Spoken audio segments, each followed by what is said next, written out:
Olá, você está ouvindo Sociedade dos Geógrafos Mortos, um podcast sobre geografia com Roberto Lobato Corrêa.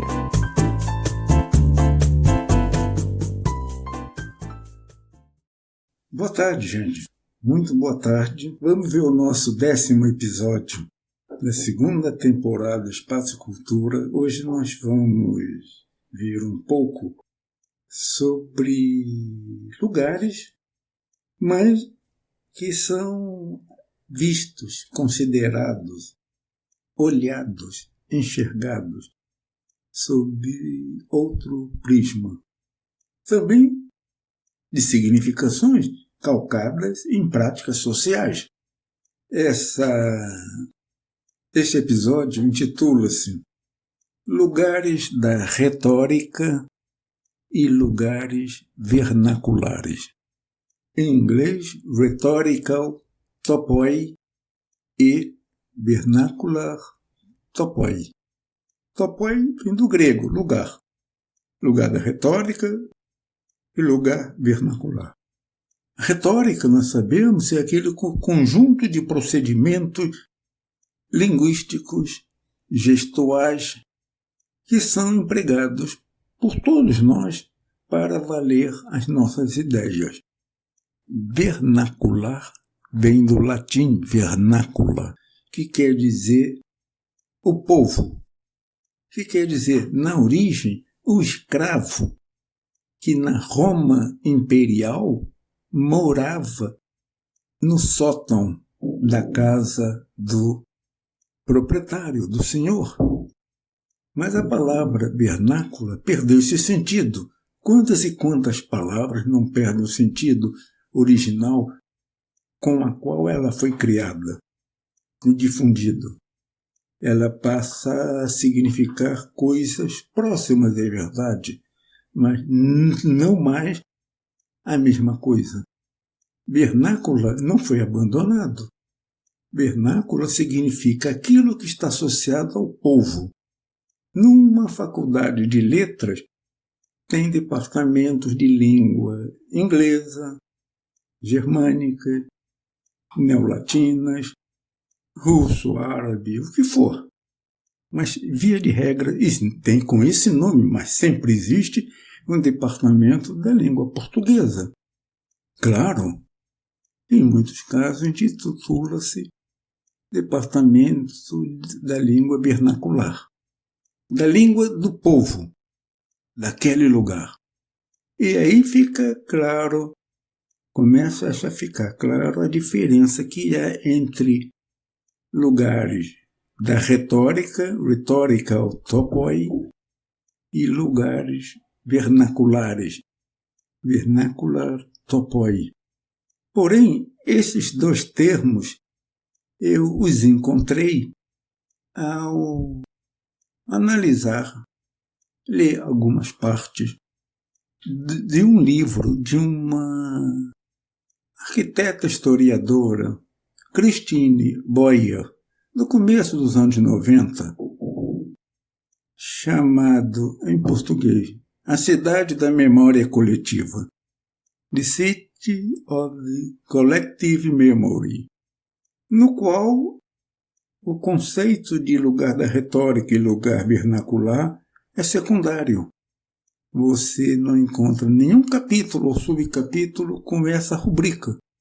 Mas se você procurar no índice de palavras, você vai ver que Rhetorical Topoi e Vernacular Topoi aparece inúmeras vezes nas páginas 1, 30, 20, 90, 60 e aí por diante. E aí você vai à página e vê as várias definições que a autora diz. Ela está mais preocupada com a ideia da memória coletiva e que ela diz: a memória não é coletiva, ela é seletiva, segundo idade, gênero, classe social, etnia. E, creio eu, há uma memória do lugar como lugar da retórica e também uma outra memória como lugar vernacular, que são mantidos e, por vezes, ampliados pela prática social. Mas vejamos a definição que eu pude extrair do trabalho da Christine Boyer sobre cada um desses dois conceitos. Lugar da retórica.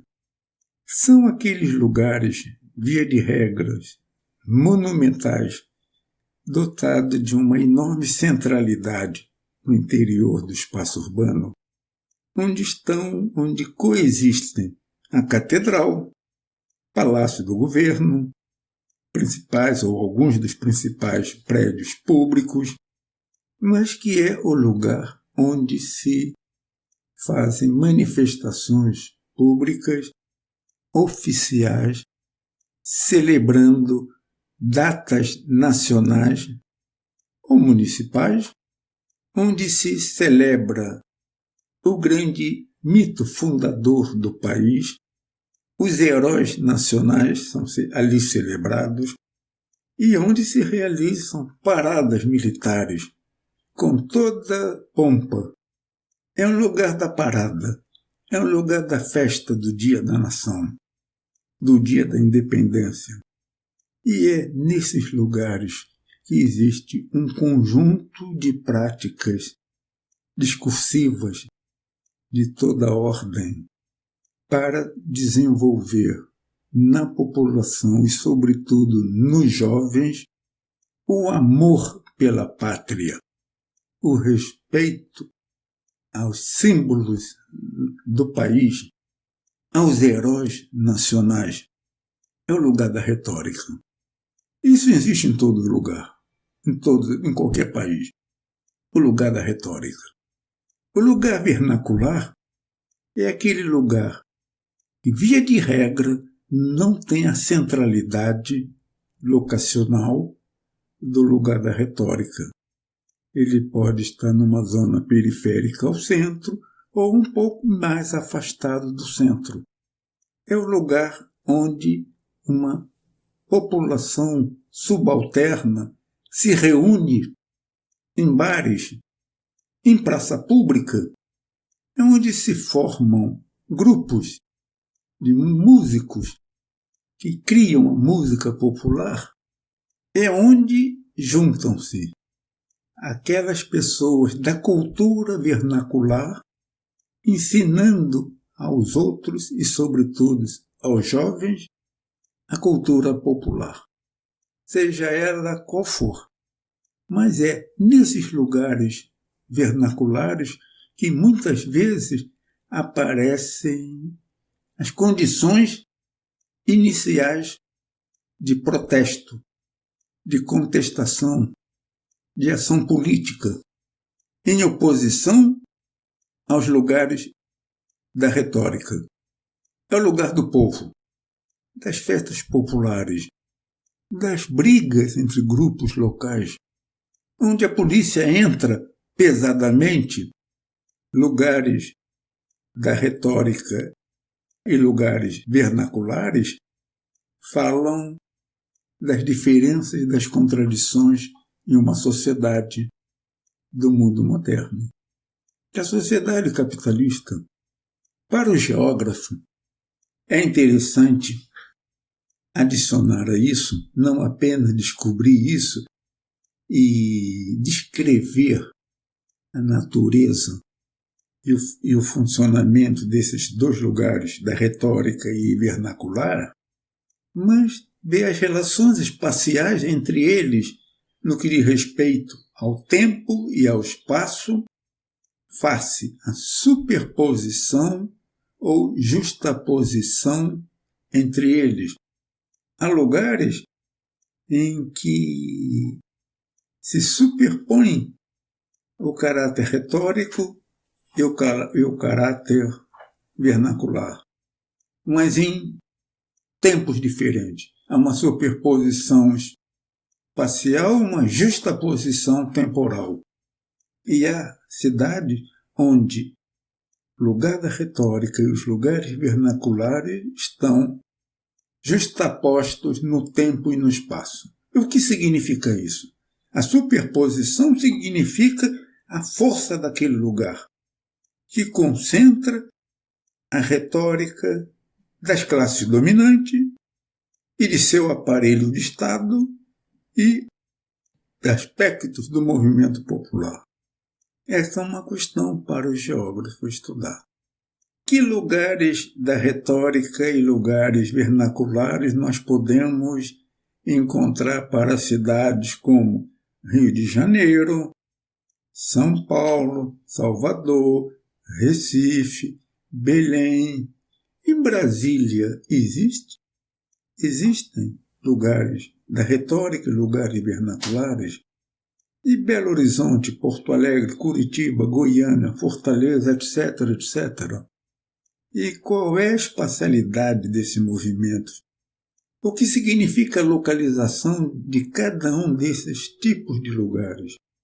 No núcleo central, no centro histórico, na periferia do centro, num bairro de classe média alta, num bairro popular de favela e cortiços? Isto é elemento da geografia desses lugares da retórica e lugares vernaculares. Vamos ver um exemplo, um só.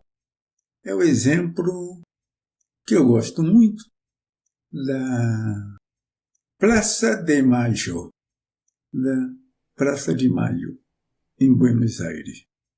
Esta praça é a antiga Praça de Armas, a Praça Maior, da fundação de Buenos Aires, no começo do século XVI. A segunda Buenos Aires, que foi criada, mas a montante da primeira. Cidade criada segundo os cânones das leis das Índias, ou das leis filipinas, que dizia como seria a colonização, conquista e ocupação dos territórios da América Latina, e como seria a cidade, construída segundo um tabuleiro de xadrez, tendo como centro a praça do poder, igreja, palácio, instituições públicas, praça de armas, que é um locus preferencial como lugar da retórica. Então a Praça de Maio aparece aí. Quem conhece Buenos Aires, vale a pena, por várias razões, visitar a capital de Buenos Aires, a capital da Argentina. Nessa Praça de Maio é um lugar da retórica.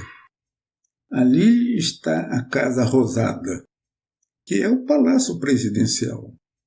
Ali está a belíssima Catedral de Buenos Aires, no interior da qual, e protegido por soldados vestidos como vestimentas do século XIX, está o túmulo do herói nacional, General San Martín. Ali está o velho prédio do Cabildo, a prefeitura da Buenos Aires colonial. De lá parte a Avenida de Maio, que leva diretamente ao Congresso da Argentina, Congresso Nacional, sendo possível da Casa Rosada olhar o prédio do Congresso e vice-versa. É um lugar da retórica. Porém, nas décadas de 70 e 80, durante a trágica ditadura militar argentina, na qual milhares de argentinos ou morreram massacrados ou simplesmente desapareceram. Esta praça se tornou um lugar vernacular, um lugar onde concentraram-se protestos contra a ditadura militar.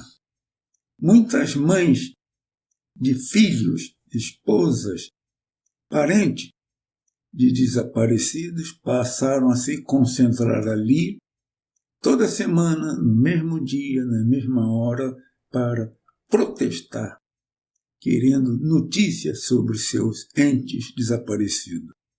Este movimento teve força, e esse movimento foi reconhecido como Movimento de las Madres de la Plaza de Mayo, movimento das mães da Praça de Maio. E para serem reconhecidas, elas usavam um lenço branco. Passada essa fase dura da vida argentina, se cria, no lugar da retórica, uma memória daquele lugar vernacular, fazendo, tal qual como se fossem las madres de la Praça de Mayo, em torno de um obelisco, em cimento, um círculo representando os lenços que as mães usavam. Cria-se uma forma simbólica de raiz vernacular no lugar da retórica, fazendo com que haja uma superposição, do lugar da retórica e o lugar vernacular. Que outros exemplos existem? O que a memória e o conhecimento geográfico e histórico dos geógrafos brasileiros permite falar? Lembrando de novo a Praça da Sé, Praça do Ferreira, Marco Zero, Terreiro de Jesus, Pelourinho, não sei, e outros lugares. Isso tudo nos chama atenção ao fato de que os lugares estão impregnados de significados de toda a ordem. É possível que se leia a Praça de Maio segundo a perspectiva de lugares de densidade simbólica. É preciso construir isso, porque isso tudo é uma interpretação. Eu estou lendo o lugar como lugar vernacular, em que a Catedral de Buenos Aires, a Casa Rosada, o velho prédio do Cabildo, a prefeitura colonial, e os lenços de cimento em torno de obelisco no centro da praia convivem, anunciando ali superposição de um lugar retórico e um lugar vernacular. Mas tudo isso é uma interpretação. Onde pode existir isso?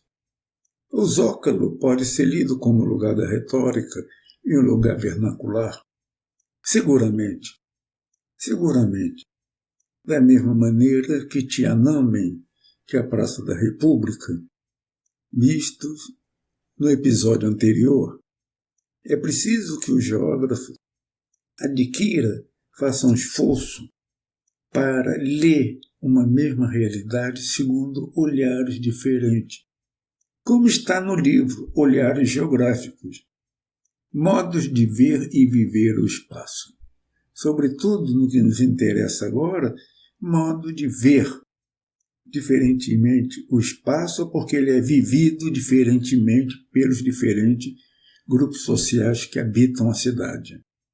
Este é um campo da geografia cultural urbana, não é, que trabalha com o conceito de densidade simbólica, visto no episódio anterior, episódio 9 dessa temporada, e visto agora no episódio 10 da mesma temporada, conceitos de lugar da retórica e lugar vernacular.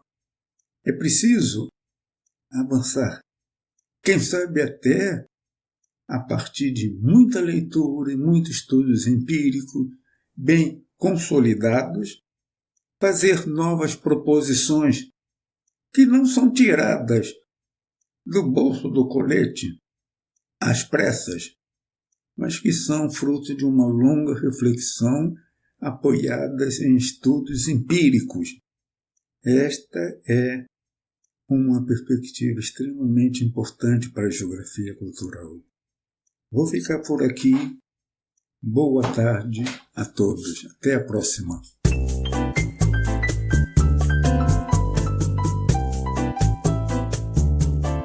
O podcast Sociedade dos Geógrafos Mortos tem produção de Rafael Lia.